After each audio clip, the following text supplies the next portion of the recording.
इसके बाद मध्य प्रदेश में हम लोगों को पढ़ना है खिलजी वंश। ठीक है,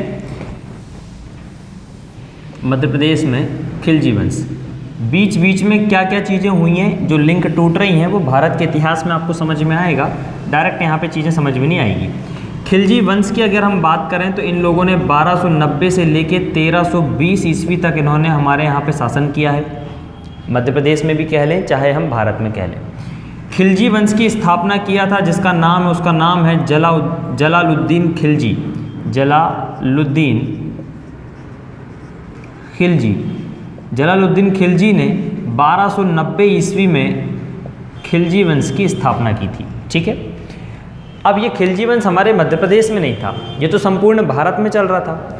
और चूंकि मध्य प्रदेश का मालवा, बुंदेलखंड, ग्वालियर वाला जो क्षेत्र था ये शुरुआत से ही प्रशासनिक दृष्टि से, राजनीतिक दृष्टि से बहुत इम्पोर्टेंट था।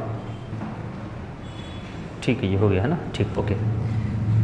और इसके अलावा क्या पढ़ रहे थे हम लोग, खिलजी वंश जो था राजनीतिक दृष्टि से आप देखेंगे तो मध्य प्रदेश हमारा मुख्य रूप से इम्पोर्टेंट था। ठीक है, अब आप देखेंगे जब संपूर्ण भारत में खिलजी साम्राज्य चल रहा है तो खिलजी साम्राज्य के अधीन आप देखेंगे जो मध्य प्रदेश का जो मालवा वाला क्षेत्र है, ग्वालियर वाला क्षेत्र है, बुंदेलखंड वाला क्षेत्र है, यहाँ पे भी इनकी नज़र तो पड़ेगी ही पड़ेगी।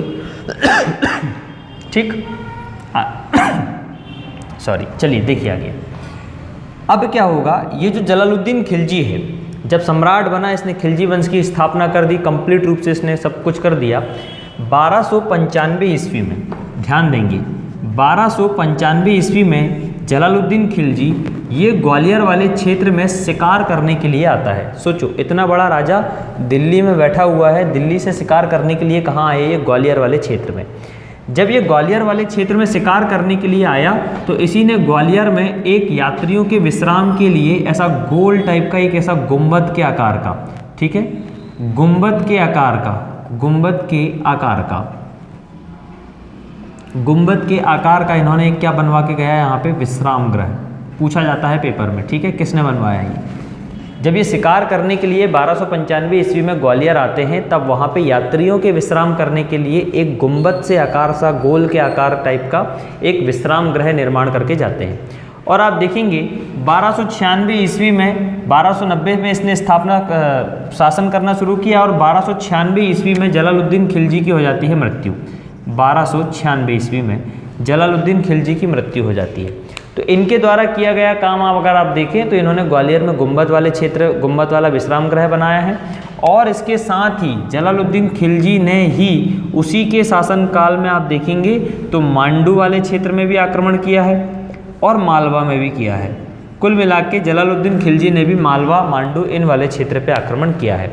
परंतु उसने जब आक्रमण किया उस समय उन आक्रमणों की इतनी कोई वैल्यू नहीं थी क्योंकि छोटे छोटे टुकड़ों के रूप में आक्रमण हो रहा था, इसलिए उन आक्रमणों की इतनी कोई अहमियत नहीं रही।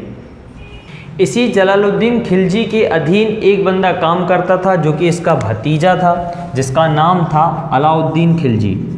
देखेंगे अलाउद्दीन खिलजी। आप लोगों ने पद्मावती अगर मूवी देखी होगी, पद्मावती मूवी में आपने देखा होगा जलालुद्दीन खिलजी को मारने का काम ही कौन करता है, अलाउद्दीन खिलजी। ठीक है, उसके चाचा जान रहते हैं, चाचा जान को अलाउद्दीन खिलजी मार देता है। तो इसी के अधीन रहते हुए राजा तो था जलालुद्दीन खिलजी, उसी के अंदर सूबेदार के रूप में, सेनापति के रूप में काम करता था उस समय अलाउद्दीन खिलजी। अलाउद्दीन खिलजी ने ही जलालुद्दीन खिलजी को जब मार दिया तो आगे चल के आप देखेंगे ये 1305 ईस्वी में ये बन गया सम्राट, सुल्तान। इस समय 96 से लेके 1305 ईस्वी के बीच में आप देखेंगे बहुत सारी चीज़ें जो भारत के इतिहास में आपको देखने को मिलेगी। खिलजियों के उत्तराधिकारी के लिए भी बहुत सारे युद्ध होते हैं, तो वो सारी चीज़ें भारत के इतिहास में आपको देखने को मिलेगी। तो 1305 में खिलजी वंश का जो राजा बन गया, सुल्तान बन गया, वो बन गया है अलाउद्दीन खिलजी। परंतु राजा बनने के पहले ही अलाउद्दीन खिलजी को अगर आप देखें तो 1296 से लेके 1305 ईस्वी के बीच में इस बंदे ने तब तक हमारे मध्य प्रदेश में मांडू को जीत लिया था, मालवा को जीत लिया था। इसके अलावा यहाँ पे जो विदिशा वाला जो क्षेत्र पड़ता है, इस विदिशा को जीत लिया, ग्वालियर को जीत लिया। इन सारे क्षेत्रों को पहले से ही अलाउद्दीन खिलजी ने जीत लिया था। ठीक है, और इसका एक सेनापति था जिसका नाम था ऐन उल मुल्क। ऐन उल मुल्क ये अलाउद्दीन खिलजी का सेनापति था। सेनापति या सूबेदार, जो भी आप कहना चाहेंगे, दोनों चीज़ें कह सकते हैं, ठीक है। तो इसी ऐन उल मुल्क के नेतृत्व में, इसी ऐन उल मुल्क के सेनापति के रूप में, सेनापति नियुक्त करते हुए इसने एक सेना पहुंचा दी थी 1296 के बाद में ही। इसी ऐन उल मुल्क के नेतृत्व में खिलजियों ने मालवा को जीत लिया, मांडू को जीत लिया, ग्वालियर को जीत लिया। अलाउद्दीन की तो आवश्यकता ही नहीं पड़ी, ठीक है। केवल अलाउद्दीन के कहने पे ऐन उल मुल्क ने मांडू, ग्वालियर, इन वाले सारे क्षेत्रों को जीत लिया। इसके साथ ही जब ऐन उल मुल्क ने मालवा पे जब इसने आक्रमण किया था, तो इस मालवा वाले क्षेत्र में आप देखेंगे एक परमार शासक था, परमार वंश का राजा था, जिसका नाम था हरनंद था। इसी हरनंद को हरा के ऐन उल मुल्क ने मालवा पे अधिकार किया था, ठीक है। ये शासक का नाम भी आपको ध्यान रखना है, किस वंश से था। पूछ लेगा सवाल में आपसे सीधे कि खिलजी वंश का जब मालवा पे आक्रमण हुआ तो ऐन उल मुल्क ने किस शासक को पराजित करके मालवा पे अधिकार किया था। तो शासक का नाम है हरनंद, संबंध था परमार वंश से, आक्रमण किया था ऐन उल मुल्क ने। जब 1305 ईस्वी तक आप देखेंगे अलाउद्दीन खिलजी ने ऐन उल मुल्क के नेतृत्व में इस पूरे क्षेत्र पे जब पूरा साम्राज्य फैला लिया, तो स्वाभाविक सी बात है कि अलाउद्दीन खिलजी को यहाँ पे बैठ के तो नौकरी करना नहीं है, यहाँ पे बैठ के शासन तो करना नहीं है, उसको तो दिल्ली की गद्दी संभालना था। तो आगे चल के आप देखेंगे आइन उल मुल्क मुल्तानी, आइन उल मुल्क मुल्तानी, इस व्यक्ति को अलाउद्दीन खिलजी ने मालवा का सूबेदार नियुक्त कर दिया, और सूबेदार नियुक्त करने के बाद वो दिल्ली की गद्दी पे वापस चला गया। तो मध्य प्रदेश में खिलजी वंश की केवल इतनी ही जानकारी आपको याद रखना है। फटाफट रिवीजन करते हैं, देखेंगे, छोटा सा है इसलिए। खिलजी वंश आप देखेंगे स्थापना किया है जलालुद्दीन खिलजी ने 1290 से लेकर 1296 के बीच में उसने साम्राज्य चलाया। इसी दौरान आप देखेंगे 1295 में जलालुद्दीन खिलजी ग्वालियर में शिकार करने के लिए आते हैं, और उसी दौरान वहाँ पे यात्रियों के विश्राम करने के लिए एक गुंबद के आकार का वो विश्राम गृह बना के चले जाते हैं।